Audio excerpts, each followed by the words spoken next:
Cidade da paz, fortaleza do bem, onde tudo que se faz é de mãos dadas com a lei, pequena em aparência, majestosa na espiritualidade,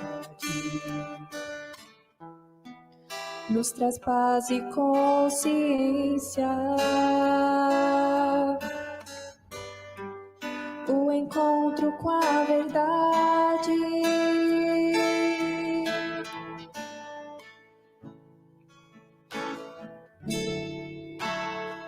Essa é a Palmelo dos espíritos do bem, onde o bom e o belo são dádivas da além, derramadas por Jesus, com muita paz e luz, cidade igual não tem.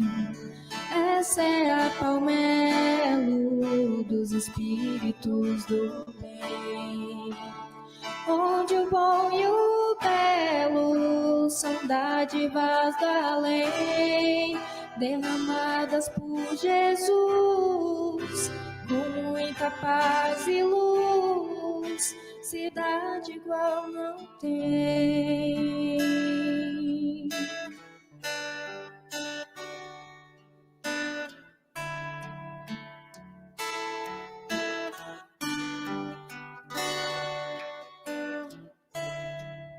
Cidade da esperança, recanto de amor, onde o bálsamo nos alcança, aliviando nossa dor.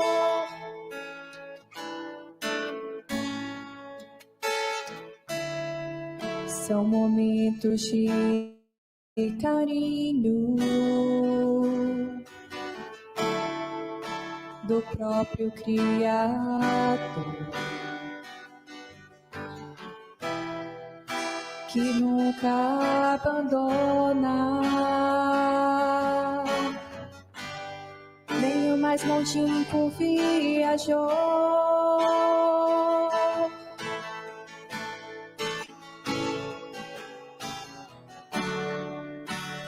Essa é a Palmelo dos espíritos do bem, onde o bom e o belo são dádivas da lei, derramadas por Jesus, com muita paz e luz, cidade igual não tem. Essa é a Palmelo dos espíritos do bem, onde o bom e o belo são dádivas da lei, derramadas por Jesus, com muita paz e luz, cidade igual não tem.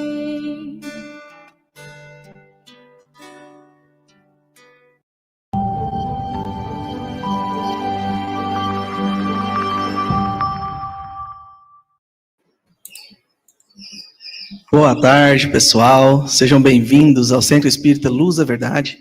Sejam bem-vindos a Palmelo. Boa tarde ao pessoal de casa que nos acompanha. Boa tarde ao Alexandre, que hoje está diferente, está aparecendo ali atrás, né, Alexandre? Bom, boa tarde, compadre. Boa tarde. Boa tarde, compadre. Boa tarde, pessoal. Boa tarde para quem é de boa tarde, bom dia para quem é de bom dia e boa noite para quem é de boa noite, né? Nós temos pessoas em todos os fusos horários nos acompanhando nesse momento. Sejam todos bem-vindos e para dar sequência ao nosso programa, nós vamos pedir ao Alexandre para fazer uma leitura de um trecho do Evangelho segundo o Espiritismo e em seguida faremos a prece para a sequência do nosso programa. Boa tarde, Jonathan. Boa tarde, Salum. É com muita alegria que a gente participa junto com vocês. Que alegria poder ver tantas pessoas dentro do Centro Espírita, Luz da Verdade. É uma alegria imensa. Então, vou fazer a leitura do Evangelho segundo o Espiritismo. Vou abrir aqui aleatoriamente. Então, o capítulo que foi sorteado aqui é Evangelho segundo o Espiritismo, honrai o vosso pai e a vossa mãe. Piedade filial. O mandamento honrai o vosso pai e a vossa mãe é uma sequência da Lei Geral de Caridade e de amor ao próximo, porque não se pode amar seu próximo sem amar seu pai e sua mãe. Mas a palavra honrai encerra um dever a mais a respeito, o da piedade filial. Deus quis mostrar com isso que ao amor é preciso acrescentar o respeito, as atenções, a submissão e a condescendência, o que implica a obrigação de cumprir para com eles de um modo mais rigoroso ainda tudo o que a caridade manda para com o próximo. Esse dever se estende naturalmente às pessoas que estão no lugar de pai e de mãe, e que têm tanto mais mérito quanto seu devotamento é menos obrigatório. Deus pune sempre de maneira rigorosa toda violação desse mandamento. Honrar a seu pai e a sua mãe não é somente os respeitar, é também os assistir na necessidade, é lhes proporcionar o repouso. Na velhice, é o cercar de solicitude, como fizeram por nós em nossa infância. Eu encerro aqui o Evangelho e volto a palavra para os nossos irmãos aí conduzir. Nós convidamos a todos nesse momento, numa posição física e mental confortável. Vamos construir na nossa tela mental a figura do bondoso e meigo Rabi da Galileia, o Mestre Jesus, o médico das nossas almas. E vamos suplicar mais uma vez, como bons pedintes que somos, suplicar do bondoso Mestre Jesus, também do Pai Criador de tudo e de todos, a presença da direção espiritual para a nossa programação. Que eles possam fazer de todos nós instrumentos de trabalho no bem. Jesus amado, esteja conosco, Senhor, hoje e sempre. Que assim seja. Que assim seja, graças a Deus, graças a Jesus. É com muita alegria que hoje nós recebemos todos, vocês que estão aqui de forma presencial, você que está aí do outro lado da telinha nos acompanhando, seja bem-vindo. Essa live, pessoal, ela acontece enquanto está acontecendo também as psicografias, a parte mediúnica, lá no salão de prece, lá onde vocês fizeram a inscrição. O pessoal de casa que nos acompanha, as psicografias do Centro Espírita Luz da Verdade são realizadas somente de forma presencial. Então precisa que você venha a Palmelo, faça a sua inscrição no sábado, das 9 às 11 horas da manhã, para que possa ser feita a psicografia a partir das 13 horas. Compadre, hoje a gente tem um pessoal aqui, né, tá de forma diferente, e às vezes o pessoal tá aqui depois do almoço, esse sol, né, um ventinho fresco, se der um sono, a pessoa pode dormir, não pode dormir, tem alguma restrição? Olha, a exceção é não desligar a atenção das atividades na sequência, né? Porque o Centro Espírita Luz da Verdade, ela tem, assim, um ritmo de atividades um pouco mais acelerado do que muitas outras casas espíritas. Para se ter uma ideia, nós temos aproximadamente 28 reuniões mediúnicas por semana. Então, é um número razoável, né?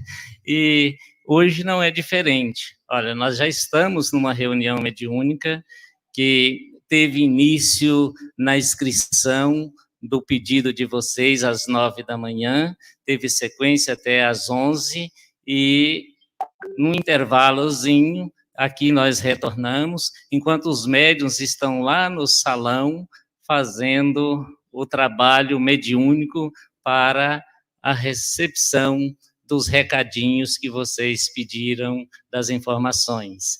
Então, isso deve durar até por volta das 15 horas, mais ou menos, pelo número de pedidos que temos hoje. E logo às 17h30, nós já temos a reunião pública aqui neste salão, onde teremos aí uma mensagem do Evangelho, reflexão sobre a mensagem, temos o passe magnético, a corrente magnética, a fluidificação das águas, e um pouco mais tarde, às 19h30, temos uma outra sessão mediúnica de caráter desobsessivo, onde vai ter novamente a corrente magnética desobsessiva, vai ter o passe magnético, a fluidificação das águas, e um pouco mais na sequência, às 20h30, nós temos aí a última palestra da Semana Espírita, da 51ª Semana Espírita de Palmelo, e o orador vai estar aqui passando aquela mensagem para todos nós. Então, se dá para cochilar, dá, mas não perca o horário, que se perder o horário, vai perder muita coisa boa, sem dúvida. E para vocês de casa que estão nos acompanhando também, a sequência hoje é essa, e tudo vai ser também retransmitido pelas as nossas redes sociais. Estejam atentos e continuem conosco. Isso mesmo. E se por acaso, pessoal, der um sono, cochilar aqui no banco, pode, tá? Não tem problema, a gente só pede para não roncar, porque senão atrapalha a concentração de todos. Mas cochilar, pode cochilar, né, compadre? Sem nenhum problema. Compadre, para o pessoal que veio, fez a inscrição lá, agora está aqui esperando, o pessoal que está acompanhando através da live, tem pessoas também que estão através da live, quando a gente fala lá para eles, a gente fala mensagem ou notícia. Eu falo que tem 3 pedidos: mensagem ou notícia, orientação e orientação conjugal. Essa mensagem ou notícia é a mesma coisa? É pedido diferente? O que é? Na verdade, tudo é psicografado, né? Tudo é a psicografia. Porém, a gente dá nome, mensagem, é quando você pede informação de um ente querido. Aqui a gente fala de ente querido, a gente inclui todo mundo, viu? Até a sogra a gente inclui nesses entes queridos, sem nenhum problema. Então, quando você pede notícia desses entes queridos, seu amigo, parente, e que ele próprio, em espírito, vem através do aparelho mediúnico da psicografia e diz aquilo, o recadinho que ele quer passar para você, a gente chama isso de mensagem. Você recebeu uma mensagem do seu ente querido. E é muito comum a gente pedir essas informações de alguém que a gente suponha que ainda esteja no mundo espiritual, que nem sempre estão, muitos já retornaram, né? E às vezes a gente está pedindo notícia dele achando que ele está do lado de lá. Mas são vários os motivos comuns que impedem o próprio espírito de vir até o aparelho mediúnico para deixar aí as suas informações. Mas sempre que faz um pedido, alguém da equipe espiritual encarregado desse intercâmbio, eles vão num departamento, provavelmente, mais possivelmente, da colônia Nova Esperança, que é a colônia que tem como principal atividade o registro de todos os espíritos que estão no orbe do nosso planeta, tanto os encarnados quanto os desencarnados, e daqueles que passaram pelo orbe do nosso planeta e já deixaram esse orbe. Então, lá tem as informações de onde e como está esse espírito nesse momento. E é trazida essa informação e repassada para o mentor do médium, que tem mais afinidade com o médium, e ele repassa essas informações. Isso nós chamamos de notícia. Você recebeu uma notícia do seu ente querido.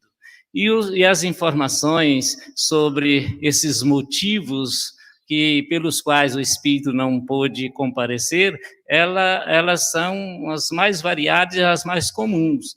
As mais comuns é trabalho, é tratamento, são compromissos. E, às vezes, tem outros motivos, como desequilíbrio emocional.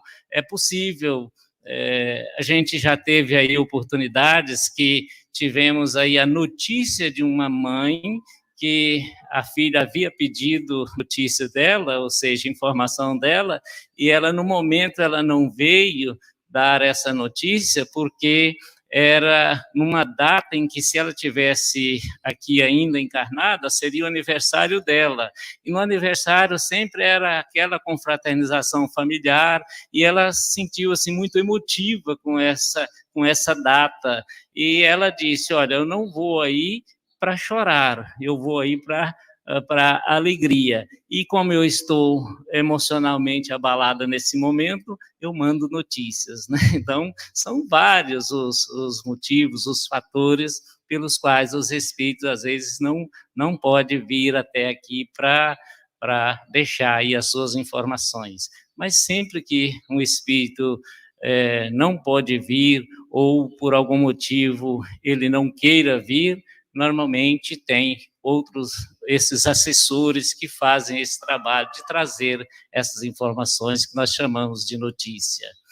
E as orientações são as orientações pessoais, que você pode pedir para você, ou você pode pedir para outra pessoa.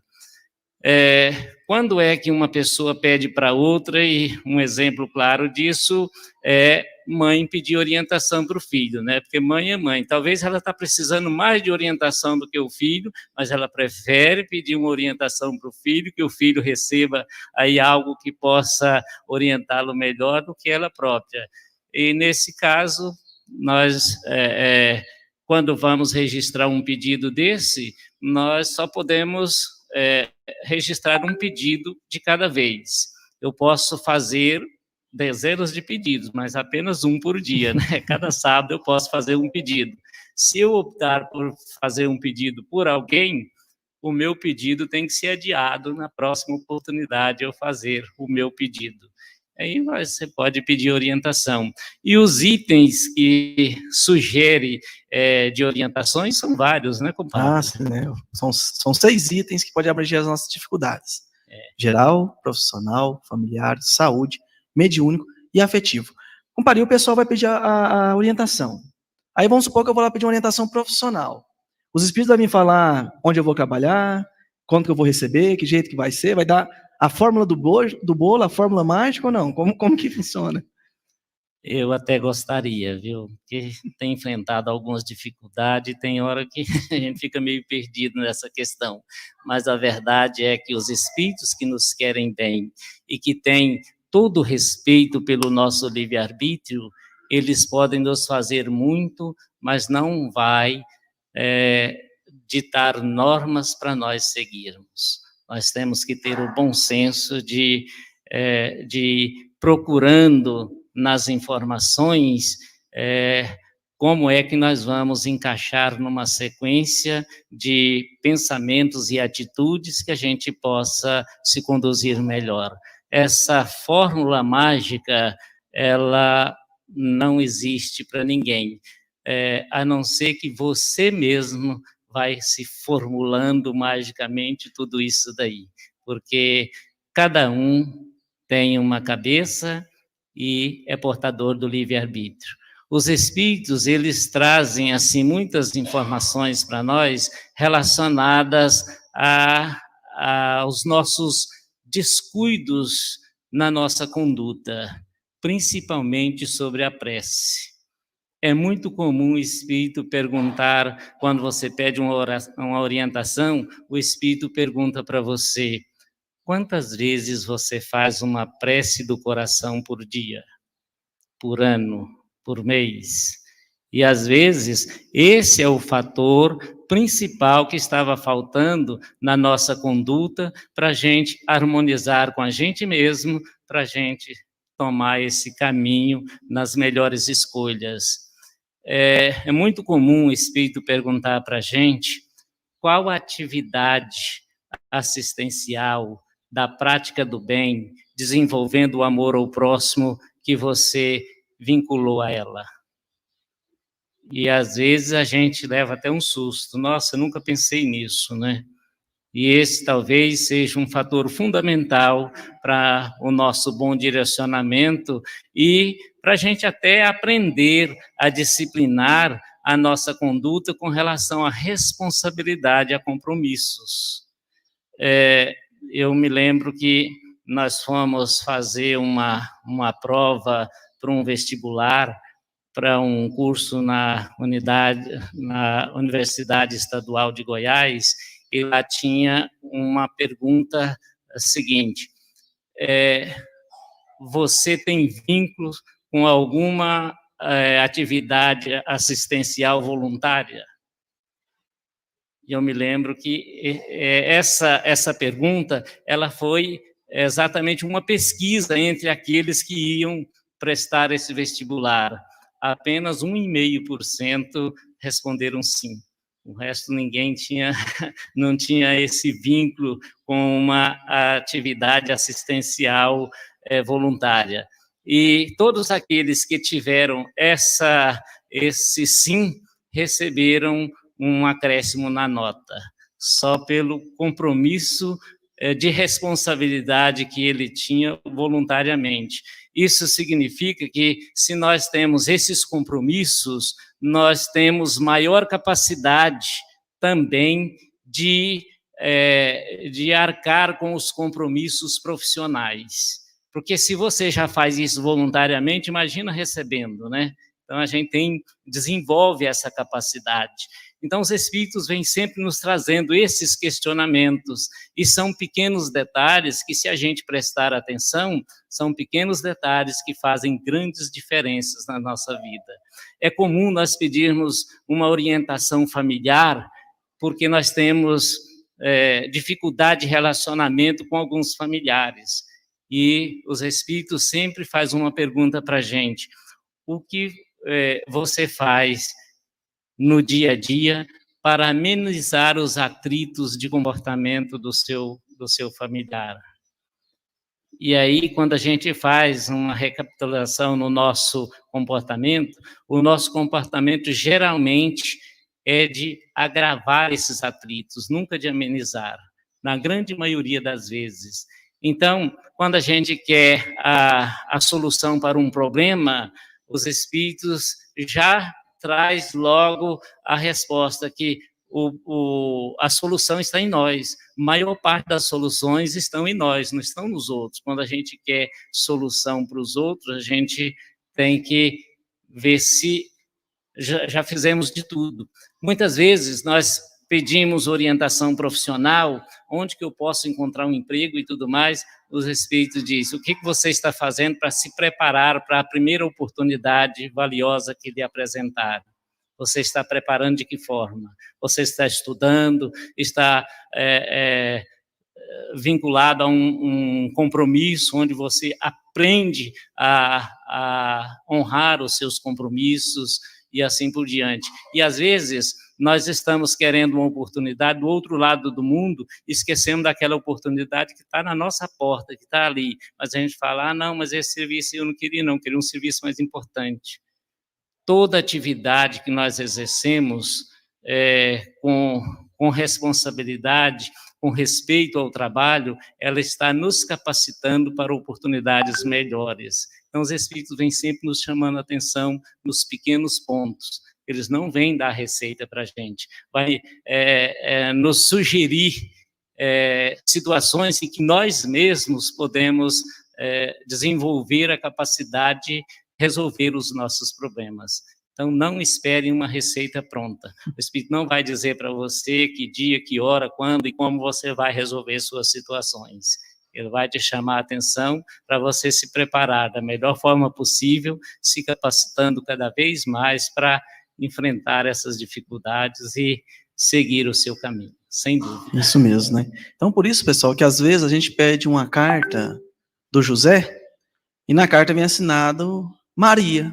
Por quê? Porque Maria foi o espírito responsável que foi ver a condição do José e aquelas informações que ela traz na carta foi ela. Então, por isso que ela assina um nome diferente. Enquanto as orientações, nós temos que ler, reler, quantas vezes for necessário. Cada novo dia é um aprendizado que nós temos. Cada novo dia nós vamos ter uma visão diferente das mesmas coisas. Então, por isso que a gente fala: eu li um livro, por exemplo, Nosso Lar.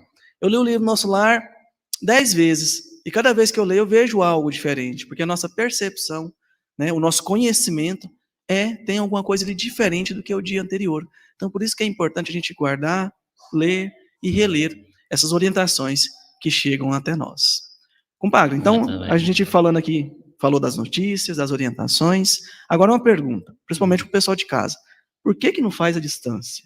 Tem que vir em Palmelo para poder fazer as psicografias. Então, primeiro que a presença de vocês estimula-nos ao trabalho, sem dúvida, né? Todos aqueles que vêm a Palmelo, muitos dizem que vêm buscar alguma coisa, mas deixam muito mais do que eles levam da gente, sem dúvida. E segundo, porque a nossa capacidade mediúnica não dá para responder pedidos feitos à distância. Para se ter uma ideia, lá por volta do ano 2000, a gente teve essa ousadia de abrir para pedidos feitos à distância. E olha que naquela época não tinha celular aqui em Palmelo, tinha um posto telefônico onde a gente ia lá quando alguém mandava chamar e um mensageiro em casa para que a gente pudesse ir lá ou atender o telefone ou pegar uma mensagenzinha que que a própria telefonista tinha anotado. E pedidos feitos por carta. Naquela época, passaram alguns anos, nós já tínhamos acumulado mais de 30 mil pedidos sem resposta. Mais de 30 mil pedidos sem resposta, e tivemos aí, foi convocado pela a direção espiritual, uma reunião conosco, né, do grupo da psicografia, e nos chamaram a atenção. E eles tiveram, assim, toda a autoridade para dizer para a gente que nós estávamos sendo irresponsáveis. E aí a gente disse, não, mas a intenção, ele disse, a intenção só não vale. Vocês precisam ter capacidade. Quando vocês propor um serviço, vocês têm que ter capacidade de realizar o serviço. Por isso que nós dissemos que vocês estão sendo irresponsáveis no momento. E sugeriu que a gente fizesse uma mensagem pedindo 1000 desculpas para todo mundo que ainda não tinha recebido as suas cartas e replicasse essa mensagem em 30 mil mensagens e colocasse em cada envelope e enviasse para cada pessoa que tinha nos enviado o pedido. E isso foi feito e sugeriu, a partir daí, que utilizasse essa forma que nós estamos utilizando hoje.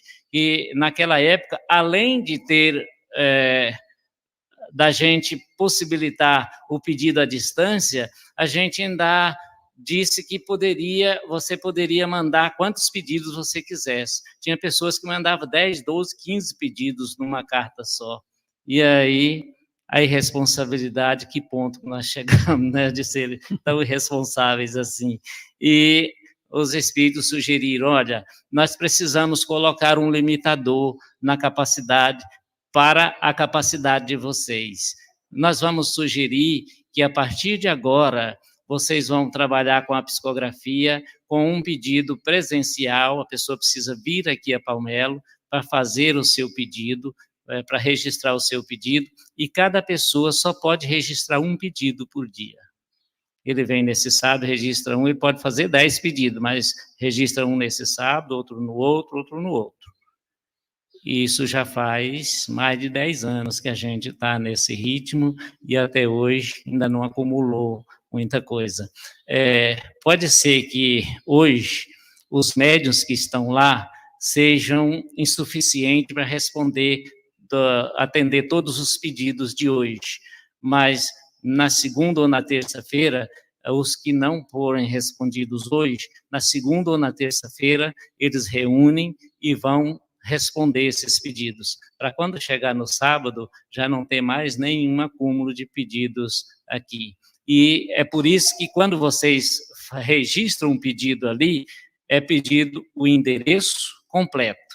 Por que esse endereço completo? Porque no caso de a capacidade mediúnica de hoje não for capaz de atender a todos, aqueles que ficar para depois a gente tem o endereço completo para a gente enviar. Então, é por isso que a gente não pode atender um pedido à distância, porque a nossa capacidade mediúnica é muito limitada ainda. Já pensou se tivesse aqui uns 3, 4 Chico Xavier, a gente ia responder tudo, né? Era bem mais fácil, mas, infelizmente, nós estamos trabalhando para chegar lá, mas ainda não chegamos. Inclusive, hoje nós tivemos 125 pedidos registrados, né, de psicografia. Então, se fosse cada um tivesse feito 2, né, esse número já subiria lá para 250, né? Então, por isso que é determinado somente 1. Os médios estão lá reunidos nesse momento. E, pessoal, essa aqui não é uma palestra, não é uma reunião, é uma conversa fraterna. E não é só nós dois que vai ficar aqui falando, né? Então, se vocês tiverem dúvida, quiserem falar sobre algum comentário, fique à vontade em falar, em perguntarem. Você de casa aí também pode mandar o seu comentário, a sua pergunta. O Alexandre está ali no fundo, ali atento, anotando todos os comentários, para que nós possamos fazer essa conversa fraterna e tirar a dúvida de todos, se assim nós conseguirmos, né? E outro item bastante interessante sobre as psicografias, que aqui em Palmelo, no Centro Espírita Luz da Verdade, todas as psicografias são respondidas. Então, todos vão sair daqui com algumas respostas, se a equipe mediúnica conseguir atender a todos no dia de hoje, tá? Às vezes não do mesmo espírito, né, que a gente deseja, às vezes não da forma que a gente deseja, mas aquilo que a gente necessita. E há aspectos importantes que é bom a gente sempre lembrar, que Allan Kardec, em O Livro dos Médiuns, ele relata para nós que há vários tipos de médiuns de psicografia. Nós temos médiuns mecânicos, semimecânicos e médiuns intuitivos. Então nós temos os médiuns mecânicos, que é aqueles que ficam inconscientes. E o próprio espírito, usando o aparelho mediúnico, entre aspas, apossando do braço do médium, esse espírito, ele mesmo escreve a sua carta. Então, ele traz uma letra idêntica à do falecido, uma assinatura idêntica àquela do documento, e uma carta muito extensa, com vários detalhes, né, com nomes de familiares já desencarnados, ou familiares que ainda estão encarnados, que o ampararam. Então, nós temos aí uma carta de um médium mecânico, né, Chico Xavier, Divaldo Franco, como de vários outros médiuns que realizam essa atividade nesse sentido. Então, tem uma carta extensa, de 15, de 20 páginas, quase que um livro, né? Temos os médiuns semimecânicos, são aqueles médiuns que já ficam conscientes do que está acontecendo, né? Estão sabendo ali o que está acontecendo, está na sua consciência, ali, sabendo que está um transe mediúnico, e em alguns momentos, o espírito tem a permissão, e por afinidade, de outra vez, entre aspas, se apossar do médium, então trazer a sua mensagem. Então nós temos aí uma assinatura diferente da do espírito, uma letra diferente da do espírito, outra hora uma letra idêntica, às vezes uma assinatura diferente, uma assinatura idêntica, porque são médiuns semimecânicos, onde o médium traz a escrita e em alguma oportunidade o espírito também traz essa escrita. São os médiuns semimecânicos. Temos uma psicografia já extensa, mas não tanto quanto a outra, né? Uma psicografia com um pouco mais de detalhes e um pouco mais de páginas, por assim se dizer. E temos os médiuns intuitivos, que é o caso dos médiuns do Centro Espírita Luz da Verdade. O médium recebe a informação através da intuição, através do pensamento. Alguns médiuns até recebem através da audição, eles ouvem o que os espíritos falam, e ali, no transe mediúnico, eles passam para o papel aquelas informações que são trazidas. Então nós temos ali uma psicografia não muito extensa, às vezes, dependendo da afinidade entre o espírito e o médium, podemos ter uma psicografia com mais detalhes, outra hora com menos detalhes, né? Questão de, às vezes, 1 a 2 páginas, no máximo, essas psicografias, e ali a letra diferente, a assinatura diferente, porque não é o próprio espírito que escreve, não é o próprio espírito que traz essas informações ali na folha. Por isso que nós vemos ali de forma diferente. E em alguns casos, pouco raro, onde há afinidade entre o médium e o espírito tem a permissão de assinar a própria assinatura. Então, às vezes nós temos uma psicografia com a letra totalmente diferente e a assinatura idêntica do documento do desencarnado, como outra hora, uma carta totalmente diferente, com assinatura também diferente do desencarnado, por os médiuns ser médiuns intuitivos, onde eles recebem essa orientação, essa informação, através da intuição, através do pensamento, e outros através da audição, né? Conseguem ouvir o que o espírito ali transmite, e de forma muito rápida, eles conseguem colocar no papel essas informações.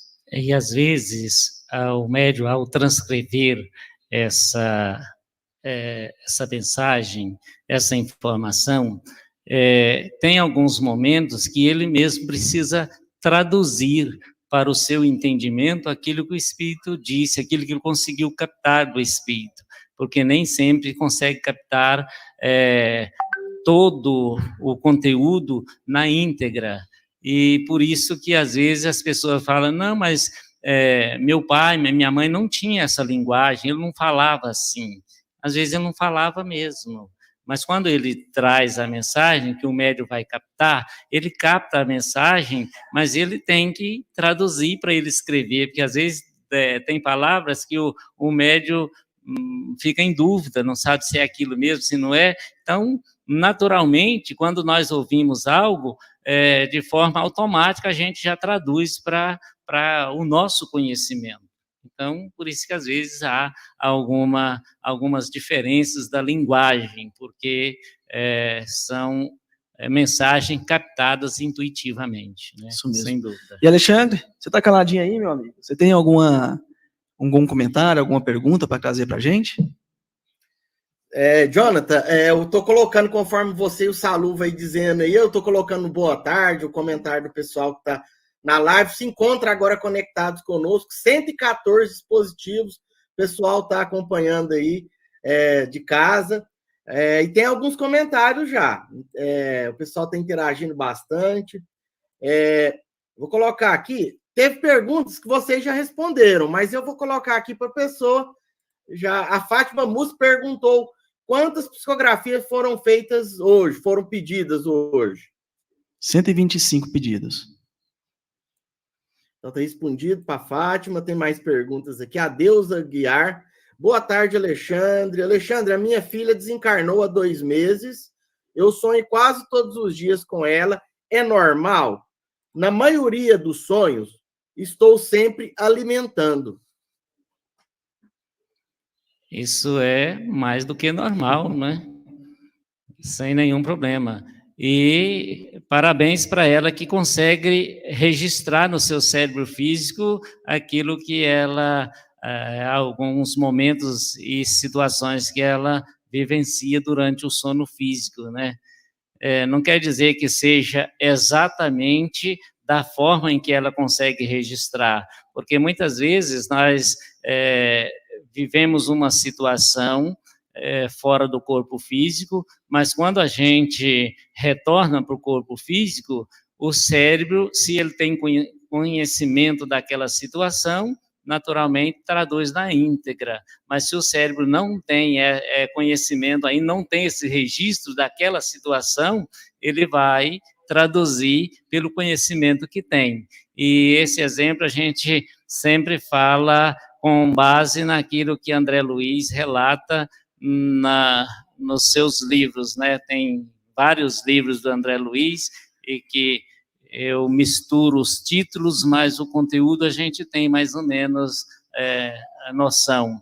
Ele fala de um senhor que foi conduzido a um encontro familiar e, enquanto ele dormia, uma equipe de espíritos encarregados de levá-lo até encontrar os seus familiares, e eles vão num processo de levitação no espaço ou numa condução, e ele, ao retornar, ele se lembra desse espaço que ele percorreu, mas o cérebro dele traduz como se ele estivesse num barco em alto mar, porque é os registros que ele tem no cérebro, porque ele ainda não levitou a grandes alturas, né? Esse cérebro ainda não registrou essas informações. Então, muitas vezes, nós vivemos uma situação durante o sono do corpo físico, e ao retornar para o corpo físico, nós o cérebro naturalmente traduz essas informações pelos registros que já estão guardados no nosso subconsciente. E aí, nem sempre é daquela mesma forma, mas é algo relacionado com isso. E quem que é a senhora mesmo? A Deusa Guiar. A Neuza Guiar. Deusa Guiar.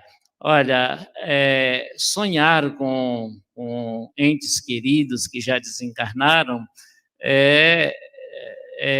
indícios fortes de afinidade, né? Porque quando a gente não tem muita afinidade, a gente não carrega isso no pensamento, a gente logo esquece e desliga naturalmente. Então, isso é bom sinal.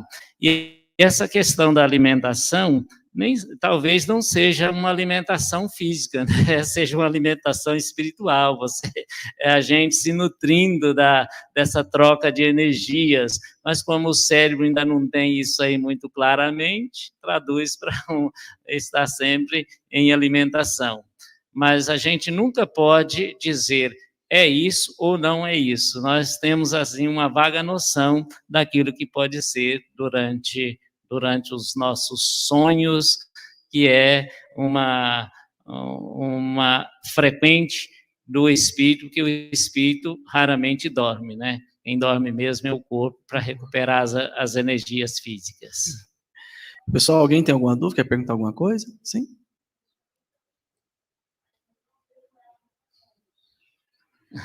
Às vezes é muito comum a gente sonhar. Muitas pessoas falam, a gente sonha com uma pessoa, mas a gente não vê o rosto.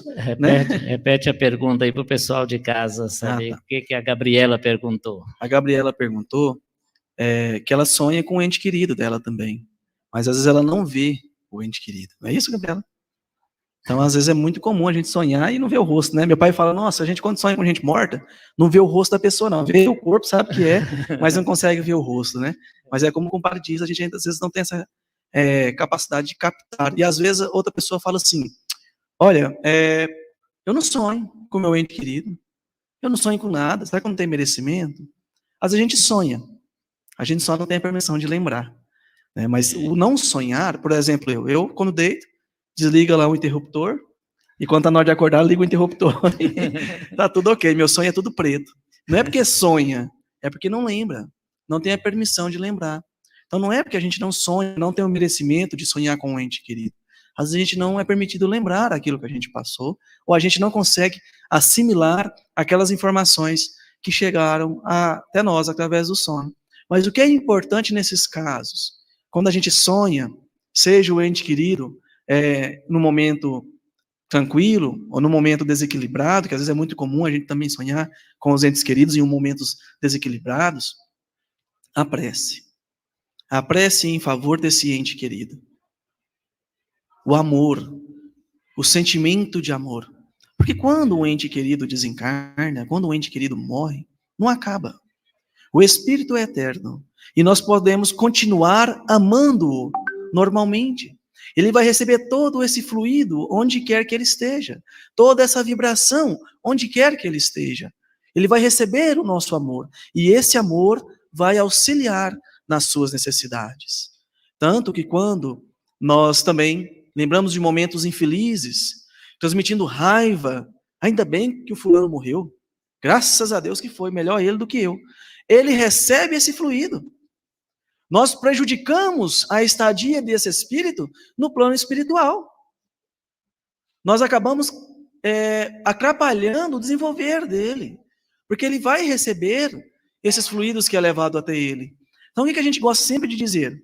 Quando um ente querido desencarna, o encarnado é um dos fatores principais para o equilíbrio do espírito no plano espiritual. Quando a gente vivencia o luto, que é normal todos nós vivenciarmos o luto, mas tem que chegar um momento que nós temos que nos recuperarmos. Porque imagine, um ente querido nosso, um filho, uma mãe, desencarna, vai para o plano espiritual. Chega lá, o filho ou a mãe recebe aqueles fluidos de tristeza, né? Desespero, angústia, revolta, Ele vai olhar e vai falar, nossa, minha mãe ou meu pai, ou meu filho e minha filha que ficou ali, sofre por minha causa. Eu sou a causa do sofrimento dos meus entes queridos. Ele vai se sentir culpado. E ele vai sentir aquilo. Então nós acabamos por atrapalhar, entre aspas, a recuperação desse espírito no plano espiritual. Então a saudade é normal. Nós vamos ter saudade. Nós vamos chorar, vai ter dia que nós vamos estar tristes. O que não é normal e que não pode acontecer é o desespero. O desequilíbrio. Isso não pode acontecer, porque nós não prejudicamos só nós, prejudicamos ele. Ah, por que partiu? Fica comigo, tem que ficar aqui comigo, não vai não, eu vou junto. Então isso atrapalha ambos, tanto o encarnado como o desencarnado. Emmanuel nos diz que não cai uma folha da árvore se Deus não permitir. E tudo que acontece na nossa vida é a permissão. No Evangelho diz, se estamos presos em uma cadeia, e o compadre Salu vai receber ali a permissão de ser liberto. Cumpriu todo o período que ele necessitava, e ele vai ser liberto e eu vou continuar. Seria justo eu segurar ele para ele não ir? Não seria justo. O desencarne é isso. É o espírito sendo liberto das algemas da carne. É o espírito retornando à nossa pátria espiritual, da onde nós viemos e da onde um dia todos nós vamos retornar. E às vezes nós esquecemos disso, ou nem conhecemos sobre isso, e sofremos. Não é que o espírito não sofre, sofre, o espírito sofre, mas sabe por que sofre. Sabe por que passa por aquilo, e que aquilo é passageiro. Tudo é no tempo de Deus, não é no tempo nosso. E tudo passa, né? E tudo passa. Maria Santíssima disse, né, Chico passava por momentos de dificuldade, Chico Xavier, e ele fala para Emmanuel, estou nessa dificuldade, na família, né, na minha vida, eu queria uma mensagem de Maria. Maria, Mãe Santíssima. E Emmanuel fala, não, Chico, mas de Maria? É, de Maria, eu quero. Eu exijo, eu trabalho arduamente, eu quero uma mensagem para ela, que ela possa consolar o meu coração. E Emmanuel, então tá bom, Chico. E Emmanuel some. Passa um tempo, alguns dias, depois Emmanuel volta. Mas não fala nada, né? Volta em silêncio, as atividades, e o Chico ali todo na expectativa, né? Se ele ir, ele não fala nada. E aí o Chico chega, Emmanuel, e aí, você trouxe a mensagem? Você foi até Maria? Fui, Chico. Tive a permissão de ir até Maria, Mãe Santíssima. E ela mandou uma mensagem para mim? Mandou, Chico, mandou uma mensagem para você. E o que ela disse? Toda empolgada, né? O que ela disse, Chico? O que ela disse? Ela disse assim, meu filho, isso vai passar. Tudo passa. Tudo na vida passa. As dificuldades também passarão. Então as dificuldades nossas vai passar em algum momento. Nós temos que ter fé e confiança em Deus, em Jesus, porque Deus não nos criou para sofrermos. Nós não criamos os nossos filhos para sofrer. E olha que nós somos imperfeitos. Imagina Deus que é perfeito. Ele não quer isso. Vai passar em algum momento, quando nós conseguirmos transformar essas dificuldades em algo positivo. E existem muitos meios para isso. E a prece e o trabalho são os principais. Viu? Ô Alexandre, tem mais alguma participação aí? Tem bastante aqui, Salu. Tem mais ou menos umas 15 perguntas aqui. A gente vai conduzindo, o pessoal está interagindo. 131 dispositivos conosco. A pergunta da Maria Marli, sempre está conosco aí na programação. Isso. Ela está fazendo o seguinte Maria pergunta. Marli Sabino. Isso. Já é conhecida, né, Salu? Isso. Qual é o objetivo da regressão na doutrina espírita? Na verdade, nas obras de Kardec, não fala sobre regressão de memória, não. Entendeu? Existem alguns espiritualistas que trabalham essa questão, mas nos princípios da doutrina espírita não tem nenhuma uma informação, um direcionamento para regressão de memória. Agora, a gente sabe que tudo que Deus permite que o homem aprenda tenha objetivos nobres, dependendo da forma que ele vai utilizar aquilo que ele aprende, né?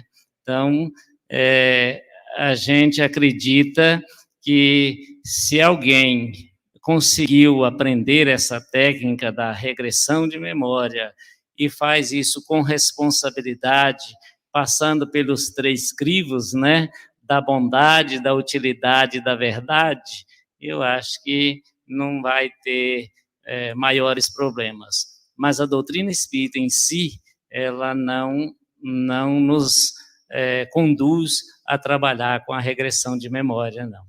Isso, né? Porque, como disse, tudo que Deus cria é perfeito. Se ele criou o véu do esquecimento, é porque há um motivo para isso, né?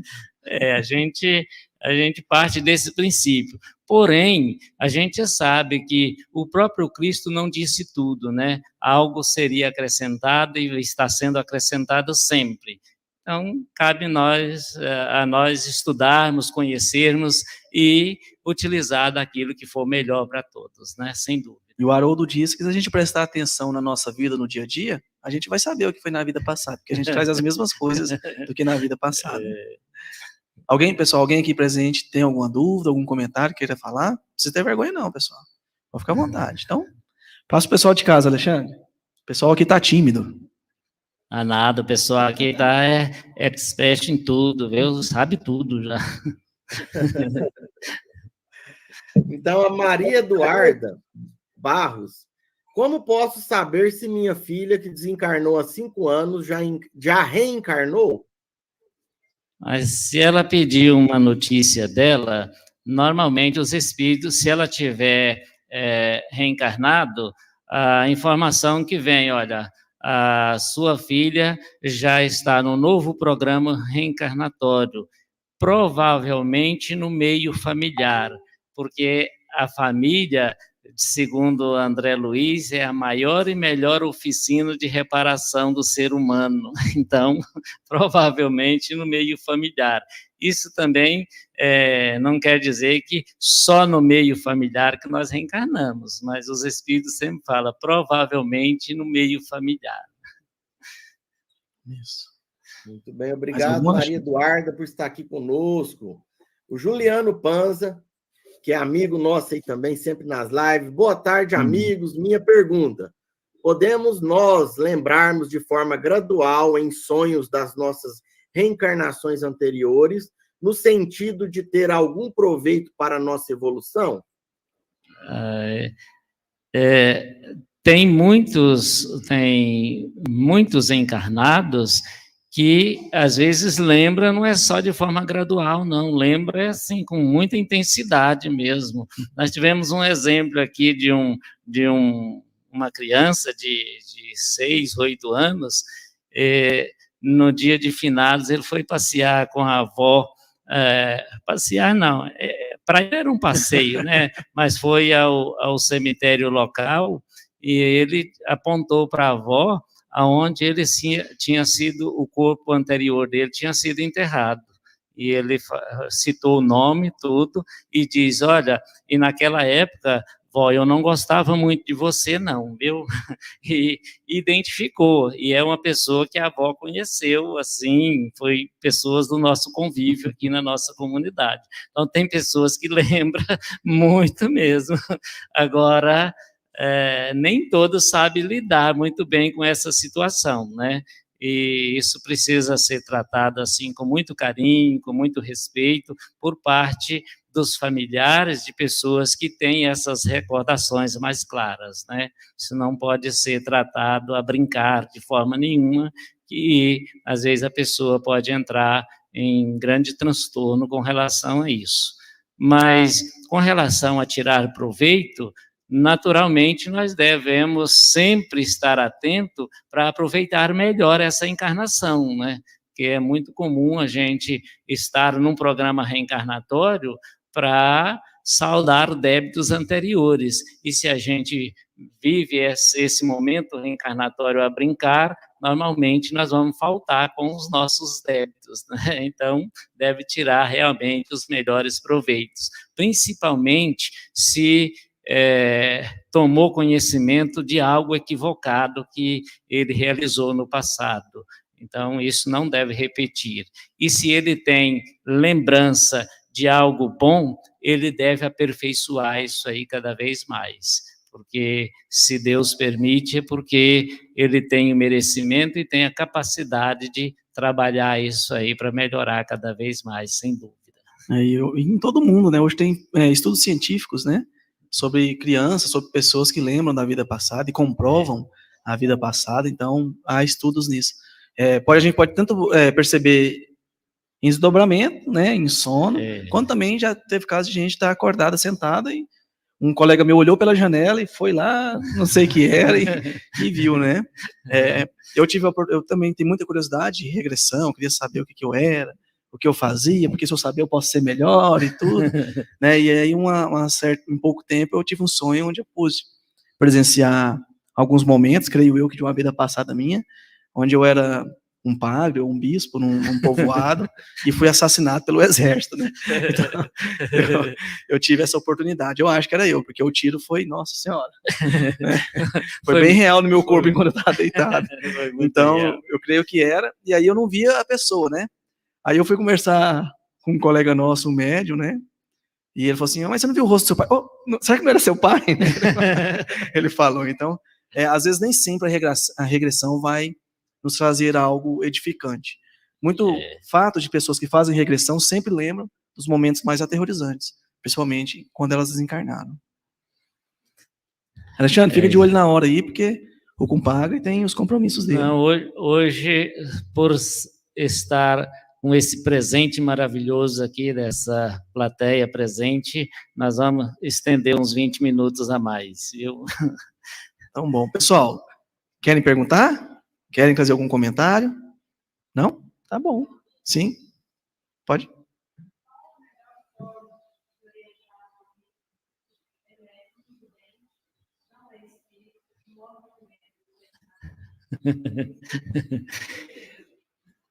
Qual a melhor forma de orientar um amigo, médium vidente, que morre de medo de ver espírito? Eu, até o momento, eu ainda não vi ninguém que sente assim aquele prazer enorme de ver espírito. Sempre dá um arrepiozinho. Olha, no nosso entendimento, a melhor forma de orientar é conduzi-lo ao conhecimento do que se trata isso daí. Ele não sendo espírita, isso não quer dizer que ele não pode adquirir conhecimento. Ele pode conhecer muito bem. E as obras espíritas, elas trazem, assim, informações que a gente que vivencia essa situação não tem como não absorver essas informações. E eu digo isso por algumas experiências, porque eu devo ser um dos principais candidatos ao manicômio se eu não tivesse reencarnado num lar espírita, com certeza, porque eu tive muita dificuldade com relação à presença dos espíritos na minha vida, principalmente quando criança. Mas pelo conhecimento que essa família me ofereceu, me levando a pessoas que dialogavam comigo ao nível do meu entendimento, eu pude administrar com certo equilíbrio essa situação, mas não é fácil. Nós tivemos aqui, há uns 5 anos atrás, um padre que veio aqui do centro de Goiás, e ele relatava assim, ele veio desesperado com essa situação, porque ele via os espíritos e muitas vezes ele estava numa missa e a hora que ele ia cumprimentar alguém, o povo ria dele. Disse que ele não estava cumprimentando ninguém, que o povo não via ninguém, né? E os espíritos lá em volta.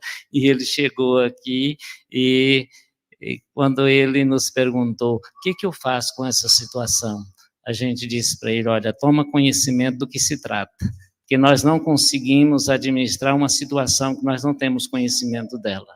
Então, estude as obras que falam claramente disso daí.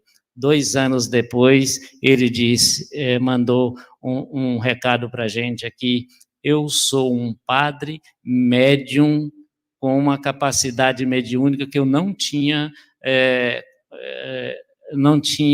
a menor noção da capacidade mediúnica que eu possuía. Mas, no entanto, eu continuo padre. Isso não vem ao caso, né? A mediunidade é inerente ao ser humano, em qualquer local, qualquer situação em que ele esteja. Agora, a condução dessa mediunidade é que é o X da questão, né? Nós precisamos conhecer. É dizer para ele, em primeiro lugar, a gente não pode acusá-lo de nada, de negligência do conhecimento, nem nada. Dizer para ele, não, isso é uma coisa normal, isso é normal. Eu falo, mas vocês não vê. Não, isso é normal em quem possui essa capacidade. Não são todos que possuem essa capacidade dessa natureza. Agora, mediunidade, todos nós possuímos, num grau maior ou num grau menor de percepção dessa relação do mundo material com o mundo espiritual. Agora, aqueles que têm essa percepção ostensiva, ele precisa conhecer e saber realmente como administrar isso daí. Porque a mediunidade é uma ferramenta que os espíritos utilizam, mas o comando precisa ser do médium. E como é que eu vou comandar uma mediunidade se eu não tenho conhecimento da mediunidade? Então, pelo fato dele não ser espírito, isso não vem ao caso. Ele pode adquirir os conhecimentos e continuar militando o princípio religioso que ele quiser. Mas a mediunidade, ele vai carregar nessa oportunidade reencarnatória, provavelmente até o fim dela, não tem jeito. Então, é dizer para ele que isso é comum, isso é normal, isso é possível em milhões e milhões de pessoas que passam por esse mesmo problema, e, no entanto, com o conhecimento, eles conseguem administrar melhor essa situação. O ideal, o que a gente fala, né? Aqui em Palmelo vem pessoas de várias crenças religiosas.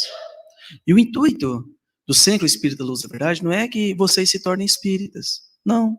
Não é o que nós desejamos a vocês. Nós desejamos que vocês adquirem o conhecimento e possam caminhar com as próprias pernas. Assim deve ser a orientação a esses irmãos.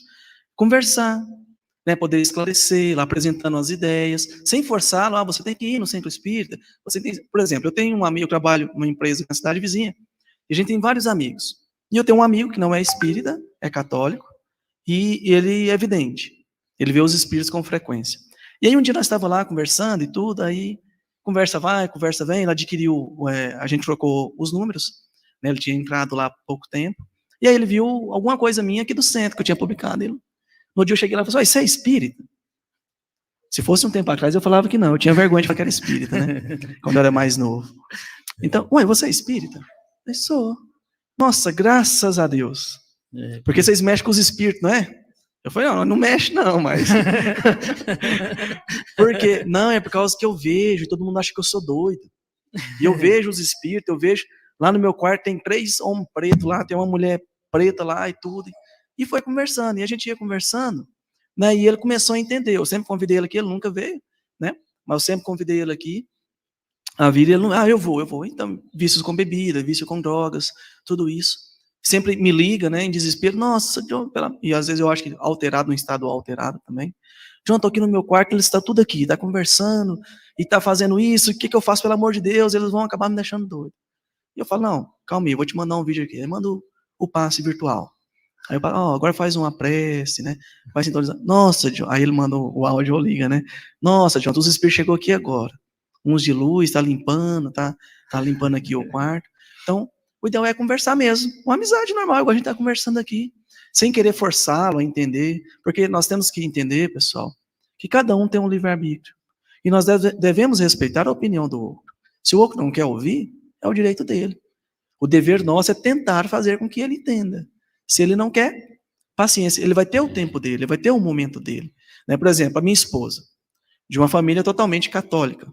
Né? A mãe foi quase freira, o tio foi quase padre, né? O pai dela não era muito, mas a mãe muito católica. Então, quando eu conheci ela, foi um ensinamento para mim e para ela, porque eu venho de uma família espírita, né? Desde quando eu me lembro de criança, apesar da minha mãe e do meu pai virem de uma família católica, desde como eu entendo de gente, eu venho de uma família espírita. Inclusive, minha evangelizadora está ali, sentada, a tia Edna, né, lá de Jussara, que foi uma das minhas evangelizadoras, né?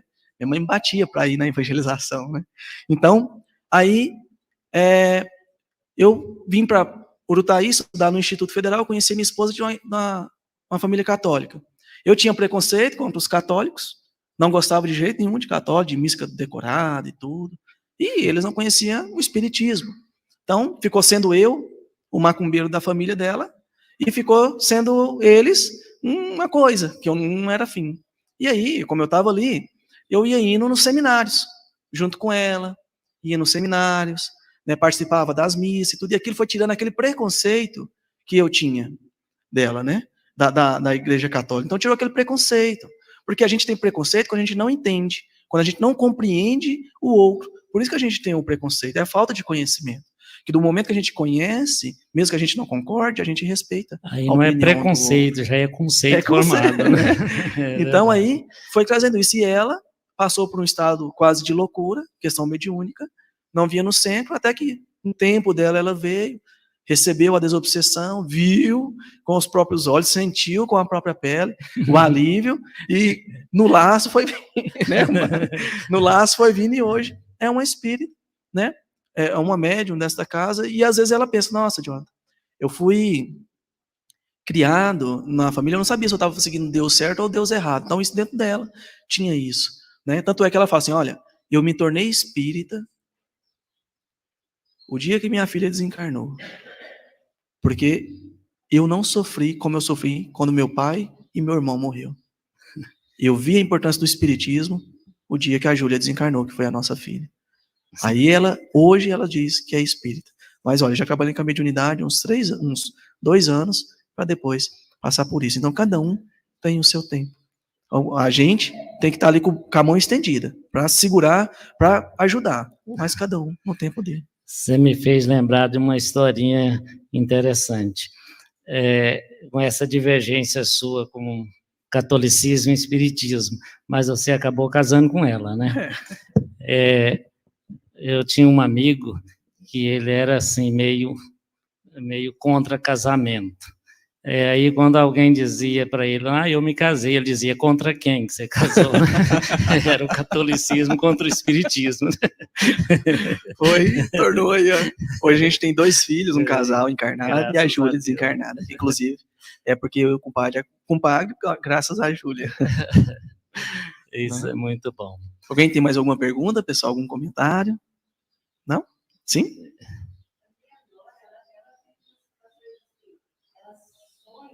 O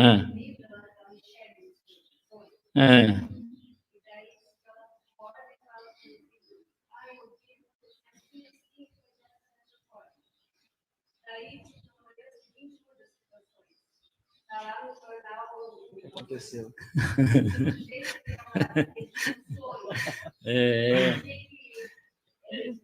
É uma mediunidade chamada premonição. Então, para o pessoal que está de casa, a nossa irmã perguntou assim. Para o pessoal que está em casa, a nossa irmã perguntou assim, olha, eu tenho uma nora, que ela sonha com as coisas, né, com alguma coisa, algum acidente, algum fato, e no outro dia, ou acontece, ou ela presencia no jornal aquilo que ela sonhou, né? Então, compadre, o que é isso? Mediunidade chamada premonição. Como lidar com isso? Precisa ter também o conhecimento, muito equilíbrio. É tão interessante essa capacidade mediúnica que, quando a pessoa ainda não sabe lidar com essa situação, não consegue administrar bem, às vezes a pessoa entra em pânico, em um transtorno muito grande, principalmente se esse médium, portador dessa mediunidade, tiver aí, achar que ele é responsável para evitar que tudo isso que ele percebe antecipadamente aconteça. Se ele pensar que ele precisa evitar tudo isso daí, é um equívoco da parte dele. Muitas vezes, as pessoas que possuem essa capacidade, eles ficam num dilema tão grande e eles chegam a acusar a Deus de castigá-los por ter essa capacidade. Porque eles falam, então para que me mostra se eu não posso fazer nada? Né? Mas isso é uma capacidade mediúnica. E a pessoa, ela precisa fazer o que é possível, mandar uma informação, passar de alguma forma aquilo que é possível. Agora, o que não é possível, quem está no comando é Deus, não somos nós. Vou relatar um fato aqui que diz exatamente como é que a gente pode agir nessa situação quando isso acontece conosco. Nós somos portadores dessa mediunidade. Nós estávamos num ponto de ônibus e tinha um garoto lá sentado olhando na rotatória que passava assim bem próximo. E de repente ele saiu correndo e foi num banco do outro lado da rotatória e pediu para o pessoal sair de lá, porque ele tinha percebido que um carro ia avançar o sinal e ia bater naquele local. E quando ele foi lá, avisou, veio e sentou. Nós estávamos do lado dele. E, de repente, um carro atravessou, foi lá e matou um dos rapazes que estava lá, que não quis sair. Tinha uma senhora com uma criança, mais alguém lá, eles saíram ficar do lado. E eles viram acontecer. E ele ficou num desespero danado lá, porque ele quis, mas aí a gente sentou com ele e disse, olha, meu filho, você fez a sua parte. Você não pode se culpar por isso. Falou, mas eu vi que ia acontecer, eu tinha que ter pegado ele pelo braço, pelo pescoço e arrastar de lá. Não, você precisa respeitar o livre-arbítrio dos outros. Você fez a sua parte. E a partir daí, ele começou a entender essa situação. Ele sempre percebe essas coisas. É uma criança, 13 anos, mas a partir daí ele falou, olha, então eu posso fazer o que é possível, porque o impossível, então, eu não posso. Nós precisamos estar atentos. Numa outra oportunidade, para a gente entender que o comando não é nosso, é de Deus, o Bortolo Damo foi presidente dessa casa por 25 anos. E ele é um médium clarividente, assim, uma mediunidade extraordinária. E os pacientes que passavam por cirurgias espirituais, e ele tinha um consultório onde no início ele prescrevia até medicação alopática, mas depois foi proibido pela medicina, não podia prescrever porque ele era médium, não era médico, né? Inclusive ele tinha feito um curso no seminário. Na hora de receber a batina, ele veio embora para o Brasil, que ele era italiano, e veio embora para o Brasil, porque diz ele que ele percebia ele em um local estranho, pregando o evangelho de camiseta, e padre não usava camiseta, né? Usava batina. E aí, ele, numa dessas oportunidades em que um paciente foi lá no consultório dele para receber alta, ele deu alta para o paciente, o espírito que era conhecido como Frederico, que acompanhava esse tipo de trabalho dele, ou seja, determinava se o paciente estava pronto para ir embora ou não, disse para ele, ele está de alta, mas pode acontecer algum imprevisto com ele no caminho. E aí diz o Damo que virou para o Frederico e perguntou, está de alta ou não está de alta? Ele disse, está de alta. E aí o moço foi embora, sofreu um infarto no caminho e não chegou em casa, chegou desencarnado. E aí, no outro dia que ele ficou sabendo disso, ele foi lá para o consultório e ficou esperando o Frederico chegar para vai ter um acerto de contas com ele. Aí você fala as coisas e aí, como é que fica? E diz ele que, para surpresa dele, quando ele chegou lá no consultório, o Frederico já estava lá esperando por ele. E a hora que ele sentou na cadeira, o Frederico disse para ele: não é você que governa o mundo, não, viu? Quem governa o mundo é Deus. E na programação divina, não é possível fazer alteração. Então, nós temos que estar atentos com relação a tudo isso. Nós temos que fazer o que é possível. Agora, aquilo que foge da nossa possibilidade, e isso se dá com esses médios que possuem essa capacidade de perceber antecipadamente algo que está para acontecer. Se ele tiver a permissão de fazer alguma coisa e condição de fazer, ele tem que fazer, mas ele não tem que achar que ele é obrigado a resolver essa situação para evitar aquele acontecimento. E não é bem assim.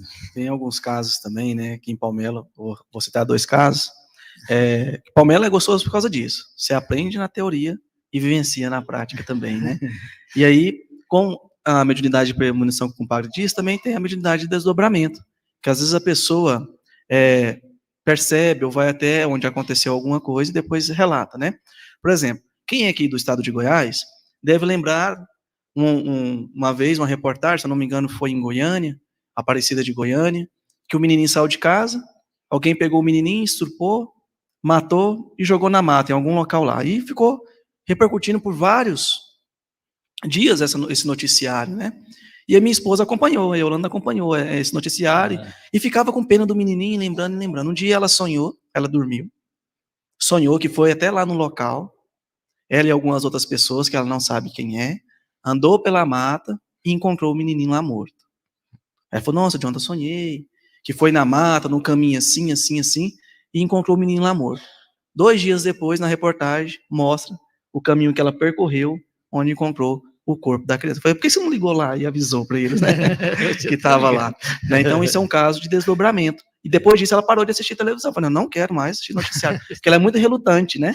Diz ela que dorme, quando vê olha para trás, vê o corpo deitado e o espírito saindo, ela volta de novo para não ir. Tem medo. E um outro caso também de desdobramento, já ao contrário, era o seu Gentil, que fazia questão de assistir o noticiário para quando dormisse e se socorrer os espíritos nos acidentes, nos locais que tinha acontecido. Então, ele guardava os jornais, né, via os noticiários para saber esses locais, para poder auxiliar.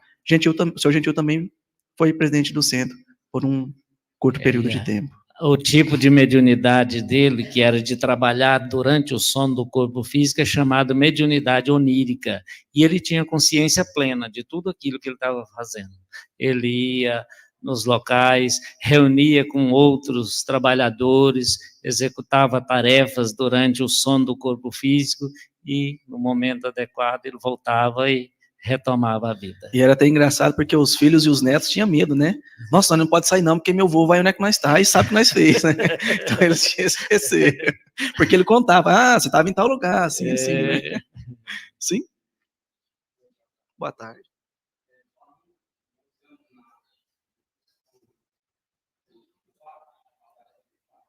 Sim.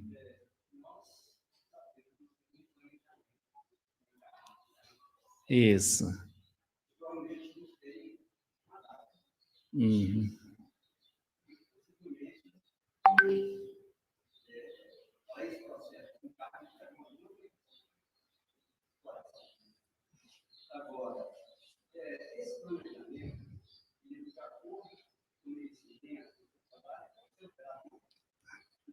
Bom, a observação aqui é o seguinte. Deixa eu só fazer a pergunta pro pessoal de casa, mano. Sim. Eu peço desculpas, eu chego mais perto, é porque eu sou um pouco meio surdo mesmo, aí eu tenho que estar de lado para me ouvir, por isso que eu chego mais perto.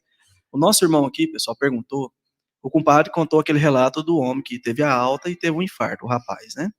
E ele perguntou: tem a doença, alguma enfermidade, tem um cronograma reencarnatório que vai desencarnar no dia X, hora X, se esse cronograma pode ser alterado, né, desse desencarne. E pode, compadre?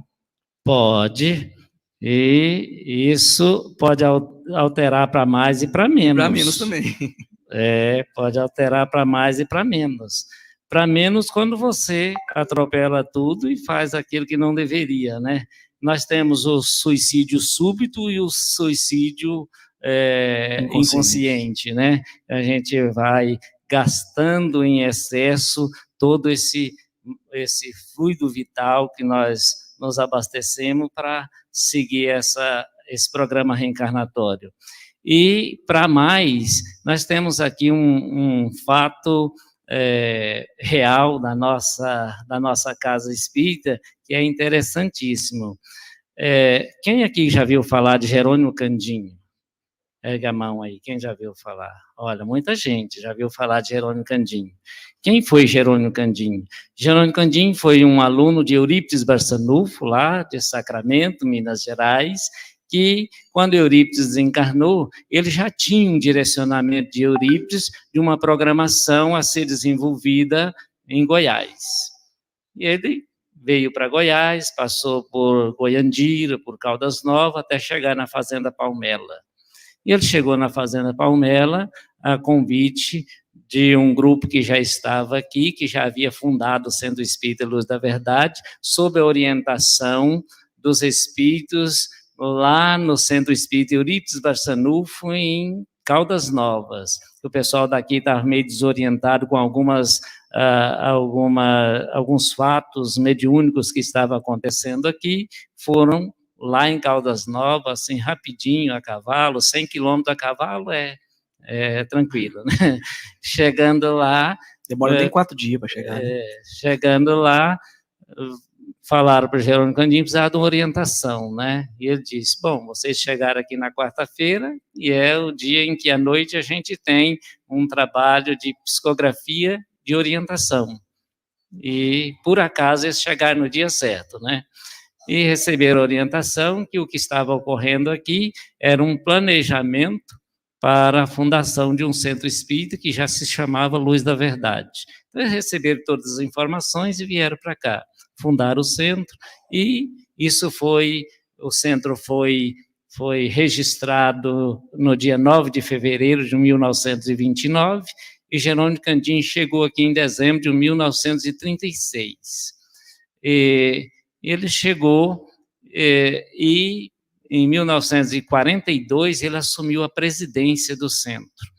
E ele permaneceu na presidência do centro até no dia 21 de outubro de 1981. Então, ele foi aquele presidente que ninguém, com tamanha autoridade e autonomia, que ninguém ousava se candidatar a presidente. Tinha candidato a vice, a secretário, a tesoureiro, mas a presidente, na época dele, ninguém se candidatava a presidente.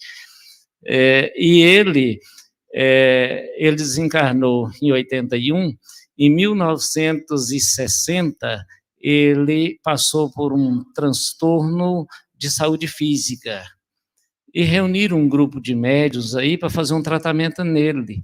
E naquele momento, um espírito, sob a orientação de Maria Madalena, que é a mentora espiritual dessa casa, disse para o grupo lá que aquele tratamento era para se estender por mais 2 semanas. Então, dia sim, dia não, o grupo ia lá fazer tratamento nele. E o final da última semana, o Espírito disse, olha, o programa reencarnatório inicial de Jerônimo Candinho encerrava aqui, mas ele está com um trabalho tão primoroso que ele ganhou uma moratória. Ele vai prosseguir no trabalho dele. E ele desencarnou no dia 21 de outubro de 1981. De 60 para 81 dá um tempinho razoável, né? Então, nós podemos alterar essa data de retorno, desde que a gente faça para merecer, né? Alterar para mais. Agora, para menos, isso aí a gente vê essa data alterada todos os dias, todos os instantes. É só a gente, toda transgressão que a gente faz às leis divinas, a gente consome um pouco mais daquilo que a gente poderia estar usufruindo mais pela frente, sem dúvida. A literatura espírita relata, né, principalmente André Luiz, que é difícil espíritos que desencarnam quando foi feito o cronograma. São difíceis, são raros, né? Alexandre, o pessoal de casa aí, tem alguma participação, algum comentário? Tem sim. Tem um comentário aqui do Harley Vieira. Ele diz assim: o Dr. Ciro, no raio-x espiritual, me revelou que sou médium. Nunca vi ou ouvi nada, adivinho do mundo espiritual. Contudo, já tive sonhos muito nítidos e sentido nada, angústia e ansiedade. Que forma de mediunidade seria essa? Só sente angústia e ansiedade, não sente nada. Isso que é bom a participação, né? Eu sempre gosto de falar, pessoal, quando a gente ri, não é deboche, porque é gostoso, a gente gosta do pessoal participando, e são coisas que nós já passamos, né? Primeiramente, que médium não é só aquele que vê, o que ouve, né? Médios todos nós Allan somos. Kardec diz no livro dos médios que todos nós somos mais ou menos médiums. Todo ser humano é médium. Então, todos nós somos médium. Para ser médium, não precisa ver, né? Tem médium que não sente nada, por exemplo. Quando eu comecei na mediunidade, será que isso nem existe mesmo? Falando que eu sou médium, não sinto nada, não vejo nada, sou igual uma pedra. Né? Comecei com a mediunidade de cura. Então, todos nós temos essa mediunidade de cura, é a doação de fluidos do magnetismo. E aí, a gente pode desenvolver outras mediunidades, como aflorar outras mediunidades, como também tem aquelas pessoas que já vêm com mediunidade maior. Mas nesse caso desse nosso irmão, só ansiedade e angústia. Só isso, né? Bom, aqui é muito comum a gente dialogar com pessoas que dizem exatamente isso. Estão dizendo que eu sou médium, mas eu nunca vi nada, não sinto nada, nunca tive nenhum sintoma de mediunidade. E muitas vezes essa conversa muda o curso e a pessoa fala para a gente, mas tem uma coisa, outro dia eu estava em casa sozinho à noite e aí acabou a energia. E aí no escuro, mas eu senti um negócio ruim, uns arrepios. O que significa isso? Isso significa percepção mediúnica. A pessoa fala, não, mas então está errado. Porque como que quando a luz estava acesa não percebia nada? Não percebia porque a nossa atenção estava dispersa demais. As interferências externas, elas às vezes neutralizam essa percepção quando ela não é muito ostensiva, não neutraliza. E quando a luz está acesa, normalmente tem um aparelho de som ligado, qualquer coisa a mais ligado, você está pensando em mil e uma coisa, fazendo alguma coisa, e pode ser até que um encarnado passe pela gente e a gente nem perceba. Imagina se a gente vai perceber os espíritos que estão passando por lá, né? Mas quando cessa essas interferências externas, aí a percepção mediúnica fica aguçada. Até porque a gente tem um certo receio de movimentar no escuro. E essa sensação de receio, ela permite a nossa percepção mediúnica. E isso é muito mais comum do que o que a gente imagina. Sempre numa situação que nos causa um certo receio, a gente tem a impressão que está vendo algo mais, está percebendo algo mais do que aquilo que está na nossa percepção comum. Isso é percepção mediúnica. Então, e é fácil a gente entender isso daí. Muitos, igual o nosso irmão lá, o Halley, ele diz que sente muita angústia, ansiedade. Tem outros fatores que nos chamam a atenção com relação a essa percepção mediúnica e que nos traz, assim, prova concreta disso daí. Quando nós dissemos que não tem nenhuma percepção, que não viu, não sentiu nada, é só a gente prestar atenção assim mais minuciosamente. Tem determinados ambientes que a gente adentra que a gente tem uma percepção diferente. Todos nós temos mais, outros menos. Tem pessoas que acha difícil encontrar esse ambiente, mas tem hora que a gente encontra.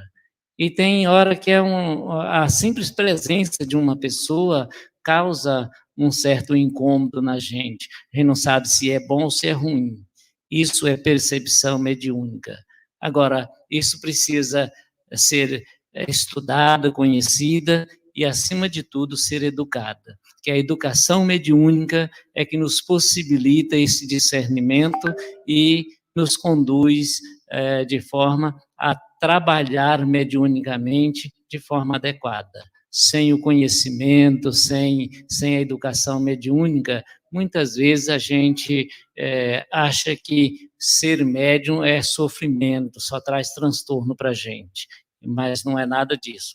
O transtorno é advindo de uma falta do equilíbrio mediúnico, a falta do conhecimento, falta da gente saber como administrar essa situação mediúnica. Depois que a gente adquire esse conhecimento, a mediunidade não é problema, ela é solução, porque ela é ferramenta de trabalho para o nosso progresso, sem dúvida. E somente o estudo é capaz de arrancar as algemas da ignorância. O estudo é muito importante em todos os setores. Né? Não, quando se encerrar, vai trazer para o pessoal que está aqui, vai trazer aqui. Tá bom? E aí, compadre, como é que está o horário do senhor? O meu horário passou só 5 minutos. Bem proveitoso esses 5 minutos. Muito bom. Então, pessoal, o compadre tem muitos afazeres, né, na sua estadia material também, e ele vai nos deixar, nesse instante, né, retornar para suas atividades. Enquanto isso, para o pessoal de casa, nós vamos para um rápido intervalo, né, Alexandre? É isso? E depois a gente continua? Como que é, Alexandre? Se quiser, eu sei que você precisa beber uma água, Jonathan, também, ir no banheiro, né? Então, eu posso colocar uma música aqui, né? E é engraçado, na live eu não bebo muita água não, mas eu não sei se é porque eu estou vendo a água aqui hoje, mas estou numa bebeção de água. É isso mesmo, Alexandre, eu vou deixar você conduzir então, e enquanto isso a gente vai aqui conversando com o pessoal. Eu só gostaria de lembrar, Alexandre, para todos os que estão presentes e aqueles que nos acompanham de casa, que a gente não esquecer daquele nosso compromisso da prece pelo nosso planeta. A casa onde nós vivemos, nós precisamos cuidar bem dela. E a prece é realmente aquele processo que nós fazemos de conservação do que é bom e limpeza daquilo que não nos convém. Então, todos estão convidados a permanecer nesse processo de prece pelo nosso planeta. Nós estamos vivendo situações que realmente requer um esforço a mais da nossa parte. Aí fica o convite a todos, os presentes e os que estão à distância também. E até a próxima, se Deus assim permitir. Pessoal, então, Jonathan,